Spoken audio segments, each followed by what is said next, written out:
Magandang araw kaibigan! Tuloy po kayo sa Felicidad's Channel. Sa mga kwento ng buhay at pag-ibig na hinalukay sa natatagong baul ni Felicidad. Pero bago po tayo magpatuloy, huwag niyo pong kalilimutan na i-like ang video, i-subscribe ang channel, at i-click ang notification bell para lagi kayong updated sa mga parating pa na upload.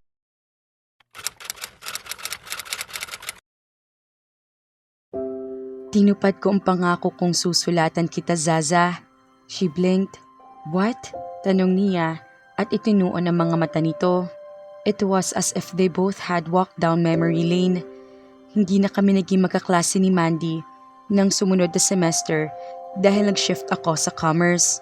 Sa loob ng semester na iyon ay 2 beses kami nagkita ni Mandy at kinumusta kita sa kanya.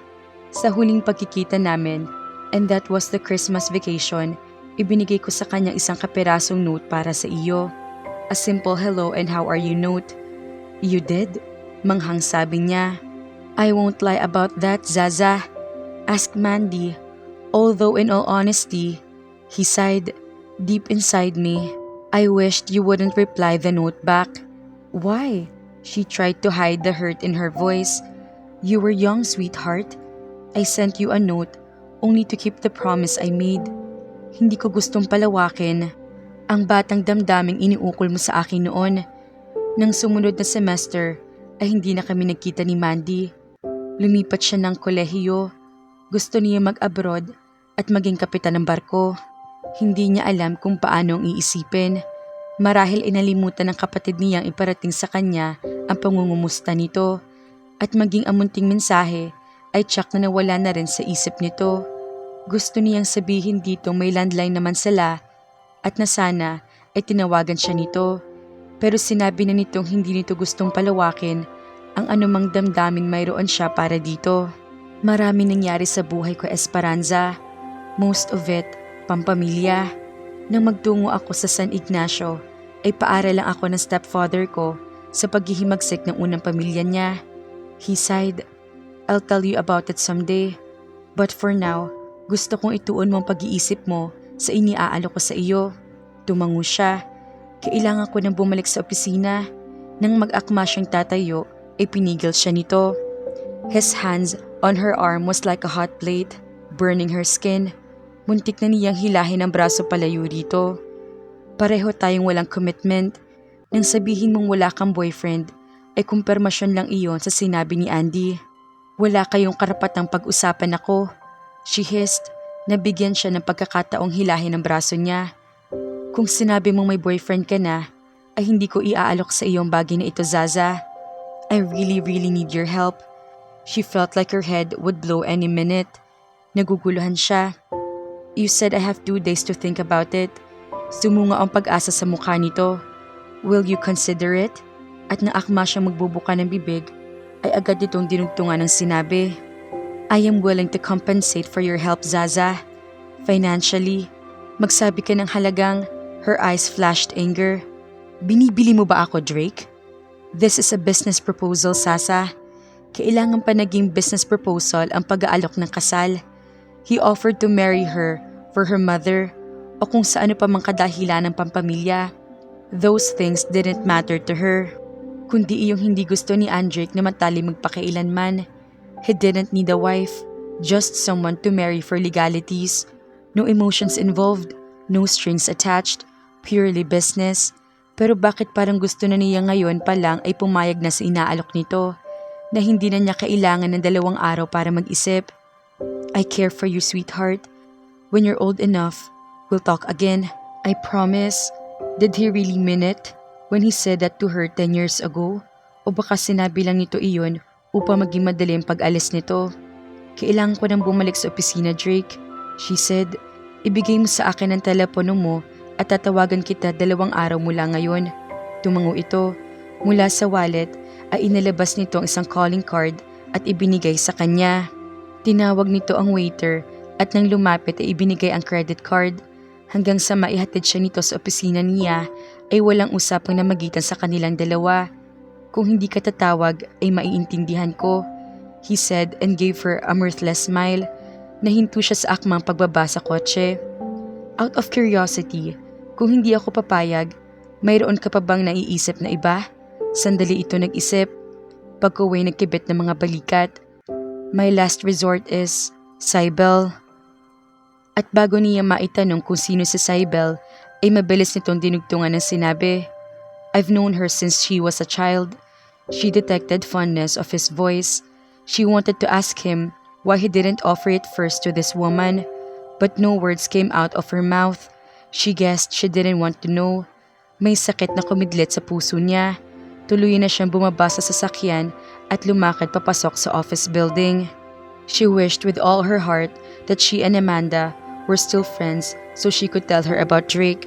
Pero pagkatapos ng Valentine's party na iyon, ay nanlamig ang pakikitungo sa kanya ni Amanda dahil kahit na nasa party ay siyang pinagtuunan ng atensyon ni Eric at sinubukan ligawan ng sumunod na mga araw. Nang sumunod na buwan ay graduation na nila at bagaman mainit niya itong binati, ay kabaliktaran naman ang kay Amanda. 2 months later, her family migrated to the States and that was the end of their friendship. You're in big trouble, honey, tudyo ni Susie kay Drake.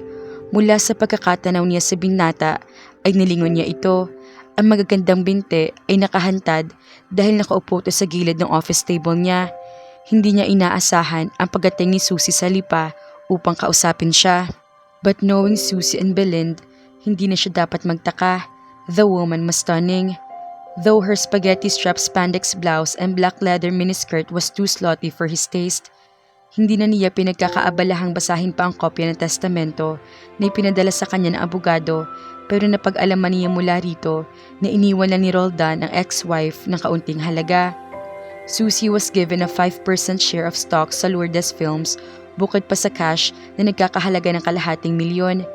Hindi na siya nagtaka nang sabihin ng abogado na naghisterya si Belinda at nagbabalak i-contest ang testamento. Why not marry me? Sa ganoon, lahat ay maligaya. She broke into his thoughts. He hadn't even considered that. Marrying Susie wasn't an option. Muli niya ibinalik ang paningin sa labas ng bintana. Nakatanaw iyon sa mataong kalye ng lipa. It's 5:30 in the afternoon at nagsimula na magkislapan ang mga neon lights sa mga buildings at billboards. Ito ay ikalawang araw mula nang huli sila mag-usap ni Zaza pero hindi pa rin ito tumatawag. And he couldn't blame her. Makalipas ang maraming taon, ay muli siyang sumulpot at tahimik sa kontento nitong buhay para lamang guluhin ang isip nito. Hindi niya namalayan ang paglapit ni Susie sa kanya. Pinaglandas nito ang daliri mula sa batok niya at ipinaduos-dos iyon patungo sa ugpungan ng sports shirt at jeans niya. Dahan-dahan nitong hinugot ang sports shirt niya mula sa pagpapakailalim sa jeans at muntik na siya mapaigtad nang maramdaman ang mga labi nito sa balat niya. I've always wondered how you taste, Drake. Wika nito na umikot sa harap niya. Ang mga mata nito ay nanunukso habang nakatitig sa kanya habang ang mga kamay naman nito ay abala sa pagtanggal ng snap ng jeans niya. At nang magtagumpay ay ibinaba nito ang zipper ng maong niya. Stop it, Susie. Awat niya rito. Nasa loob tayo ng opisina ko. Anumang oras ay baka pumasok si Lyda. If you noticed, I locked the door when I came in. Malambing nitong sabi at ipinagpatuloy ang ginagawa. Napahugot ng marahas na hininga si Drake nang ilabas nito mula sa jockey niya ang kanyang pagkalalaki. Na hindi man niya gustuhin ay kusang tumutugon sa panunokso nito. Susie gasped aloud. I have always fantasized you, Drake. At hindi ako nagkamali ng pantasya ko sa iyo. Tumingkad ito sa ibaba niya. Her tongue went out and tasted the tip of his sex. He sucked in his breath, torn between arousal and righteousness. Hindi rin miminsang pinantasya niya si Susie noong kabataan niya dahil sa hantarang panunukso nito. Subalit ang pantasya ay lagi na nagiiwan ng masamang panlasa sa bibig niya. Even at 14, she was already promiscuous. Susie was about to devour him when the phone rang. Napakislot si Drake. Reflexively, inalayo niya mukha nito mula sa pagkakasubsob nito sa harapan niya. Don't answer the phone, Drake. Anito, nasa tinig ang pananabik. Tiyak na sasagutin sa labas ng sekretarya mo iyan. It's my private line, Susie. Itinataas niya ang zipper ng jeans niya habang lumalakad patungo sa telepono. Dinampot niya iyon. Hello? Drake? Came the familiar voice from the other line. He held his breath. Zaza, alright, I'll marry you. Pero may kondisyon. I'll be there tonight and we'll talk about it. Iyon lang at pinutol na niya ang linya. He returned the receiver to its cradle. A smile of satisfaction came out of his lips. Who was that? She frowned.